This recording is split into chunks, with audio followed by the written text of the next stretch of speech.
Chayka, for The Washington Post. In May 1984, an official from the Trump Organization called to tell me how rich Donald J. Trump was. I was reporting for the Forbes 400, the magazine's annual ranking of America's richest people, for the third year.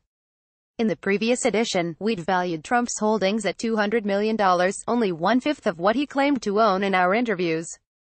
This time, his aide urged me on the phone. I needed to understand just how loaded Trump really was. The official was John Barron, a name we now know as an alter ego of Trump himself. When I recently rediscovered and listened, for first time since that year, to the tapes I made of this and other phone calls, I was amazed that I didn't see through the ruse. Although Trump altered some cadences and affected a slightly stronger New York accent, it was clearly him. Barron told me that Trump had taken possession of the business he ran with his father, Fred. Most of the assets have been consolidated to Mr. Trump, he said. You have down Fred Trump as half-owner. But I think you can really use Donald Trump now. Trump, through this sock puppet, was telling me he owned in excess of 90% of his family's business. With all the home runs Trump was hitting in real estate, Barron told me he should be called a billionaire. At the time, I suspected that some of this was untrue. I ran Trump's assertions to the ground, and for many years I was proud of the fact that Forbes had called him on his distortions and based his net worth on what I thought was solid research.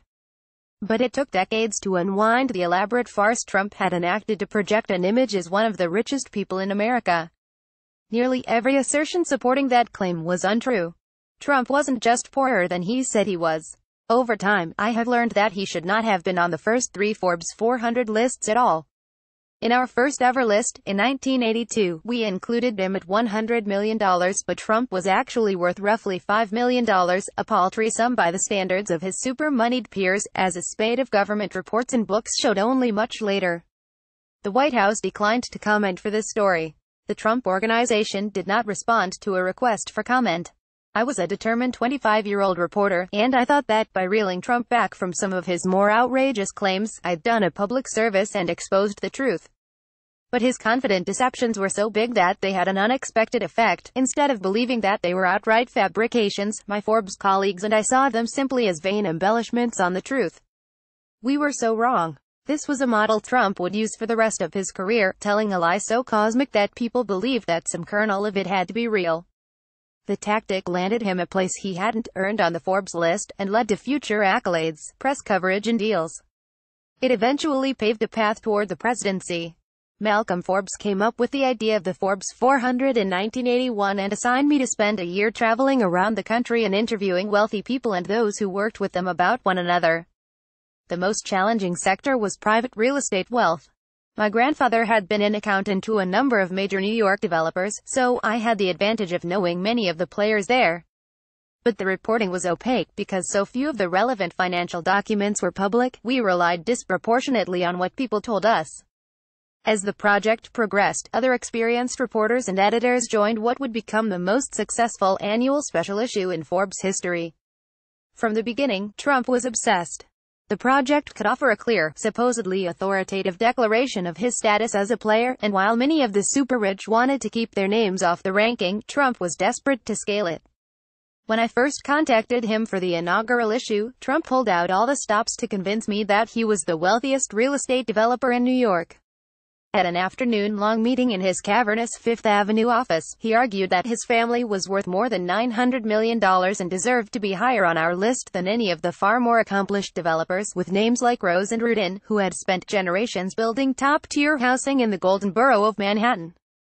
His father, Fred Trump, was well known for building nearly all the apartments that the Trump Organization owned before Donald even joined the company, so it amazed me when Donald claimed that he, and not his father, possessed 80% of the 23,000 apartments he said they had in Brooklyn, Queens and Staten Island.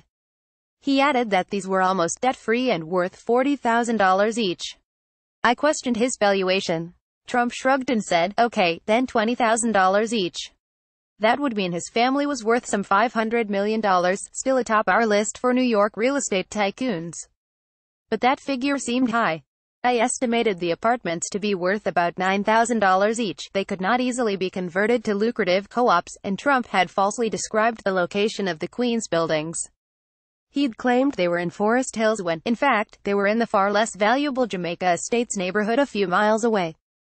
Since Donald's new projects were still in development or unproven, the Outer Borough apartments formed the basis of a Trump family net worth estimate of $200 million. 6 weeks after my initial interview, I received a call at my desk from Trump's secretary and gatekeeper, Norma Forterer. She said she wanted my work address so Trump could send me an invitation to a company party. Then she abruptly added, "Oh, Donald was just passing by. He said that he wanted to have a few words with you." I switched on my audio recorder, my normal practice, as Trump expressed his concern for what he called your little article. He invited me for a follow-up interview with him because, he said, he was richer than the rest. I don't think that you have your facts 100% correct about his standing vis-a-vis other New York developers. I was contemplating a too low appraisal of his net worth, he said. You had us down in a certain category, and then you mentioned other names, and there's no contests, you know. I mean, there's no contest. So, I just wanted to mention that. Trump knew I had doubts about his assertions, so he had his lawyer, Roy Cohn, call me. Cohn spent most of his time threatening lawsuits, schmoozing with mobster clients and badgering reporters with off-the-record utterances that made his clients look good and their enemies look bad.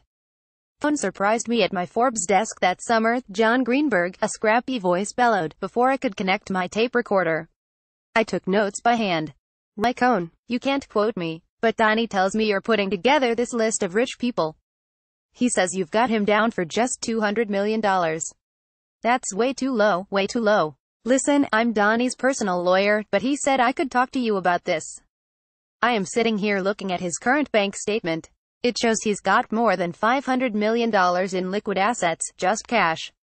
That's just Donald, nothing to do with Fred, and it's just cash. He concluded, he's worth more than any of those other guys in this town. I offered to have a messenger pick up the bank statement at his office. Cohn protested that the document was confidential. Just trust me, he said. I told him I wouldn't take his word without seeing the paperwork. It's confidential, Cohn yelled. My Forbes editors and I spent many hours deliberating about where to place Trump. Based on what little we knew, his claims, a 1976 New York Times profile that said the Trump Organization owned 22,000 apartments, and Fred's reputation for housing a generation of working-class New Yorkers in Brooklyn and Queens, we ranked Donald and Fred in the bottom tier among major real estate developers, each with half of a $200 million apartment empire. Even though I learned later that this was far more money than Donald possessed, it did not satisfy him for the following year's edition.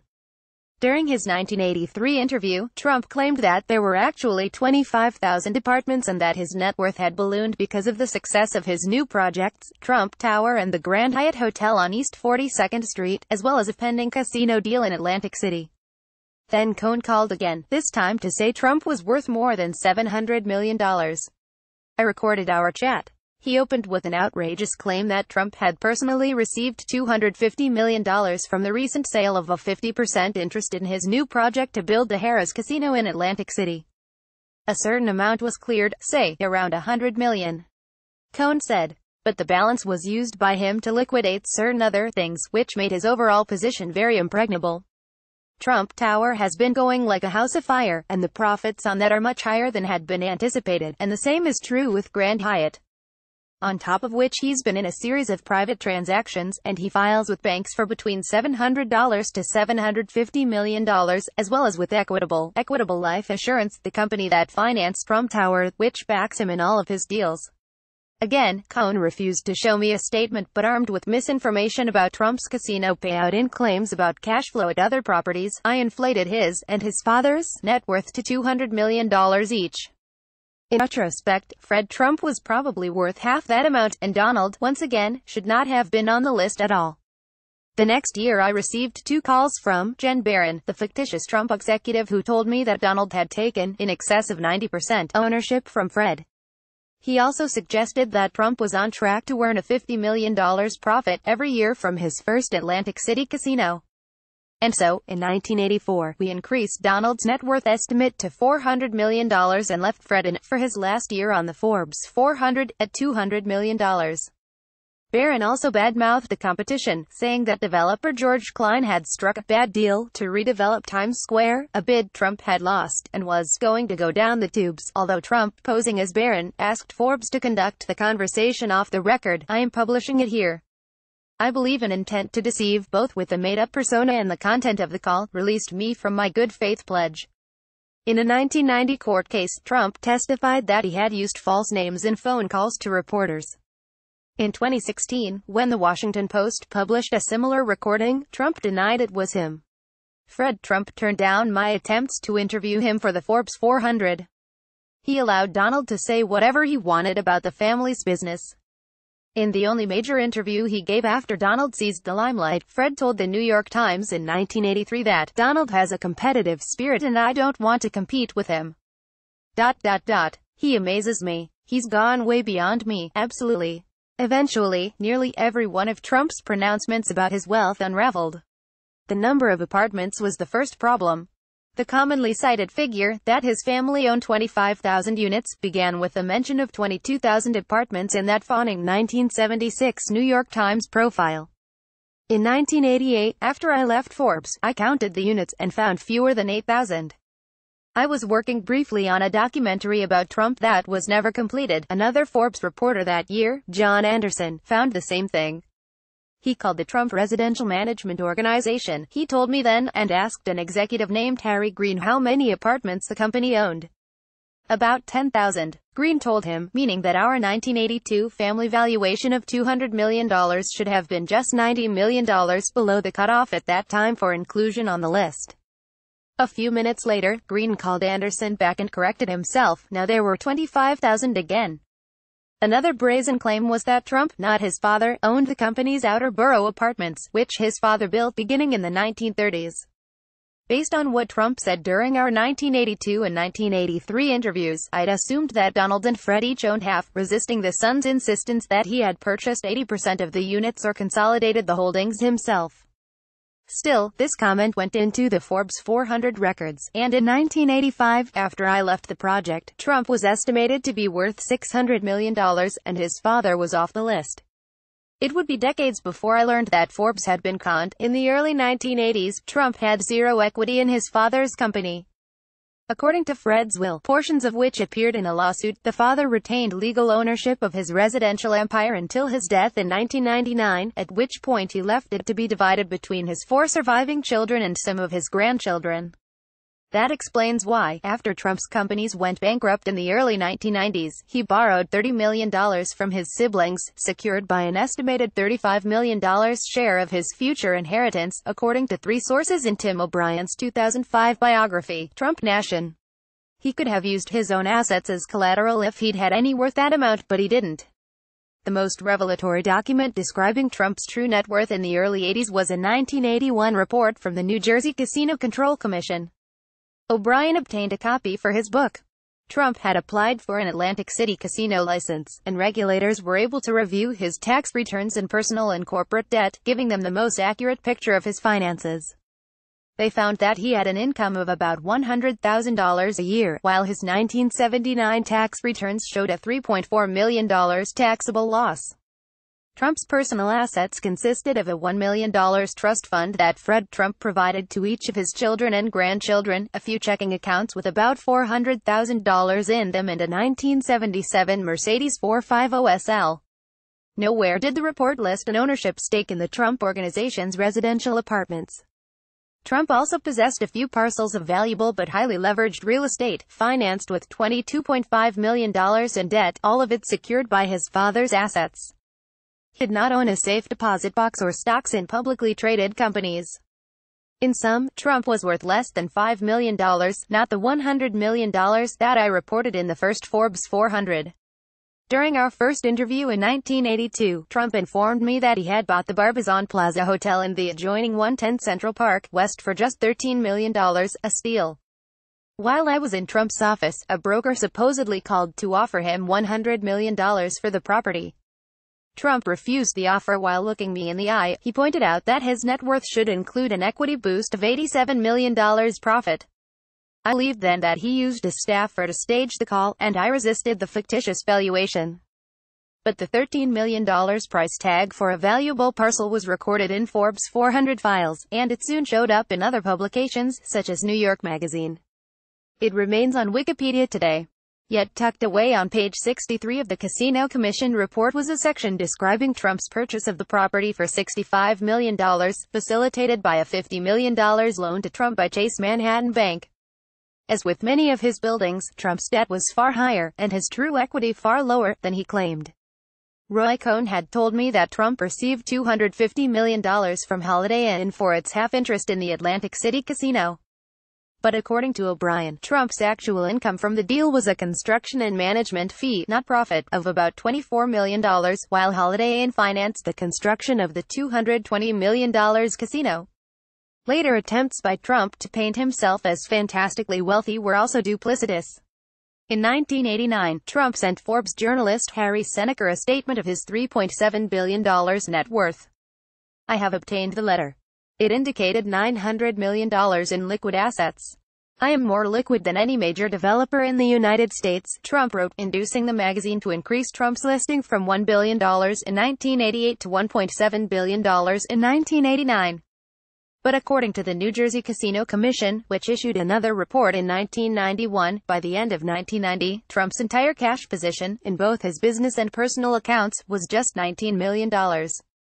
The amount was insufficient to pay the debt on his over-leveraged casino and real estate holdings while still covering his personal expenses of $1 million per month. His net worth, the commission estimated, was $205 million, less than 6% of what he'd told Forbes. In 1990, the magazine dropped Trump from the list and kept him off it for 5 years.